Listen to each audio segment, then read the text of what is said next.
দক্ষিণ আমেরিকার গুরুত্বপূর্ণ বাণিজ্য পথ ক্রিস্তো রেডেন্তোর এই পথ দিয়ে আর্জেন্টিনা, চিলি, ব্রাজিল সহ বিভিন্ন দেশের পণ্যবাহী ট্রাক চলাচল করে। তীব্র তুষারঝড়ে প্রায় এক সপ্তাহ ধরে বন্ধ সড়কটি। এতে আটকা পড়েছে প্রায় ৬০০ ট্রাক।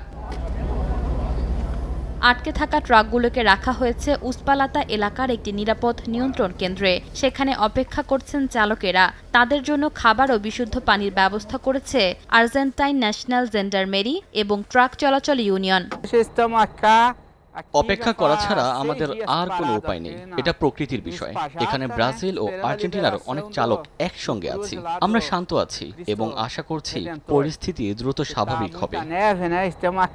স্থানীয় সংবাদ মাধ্যম জানিয়েছে কোথাও কোথাও ৩ মিটার পর্যন্ত বরফ জমেছে। AKS অর্জন করল গিনেস ওয়ার্ল্ড রেকর্ডস।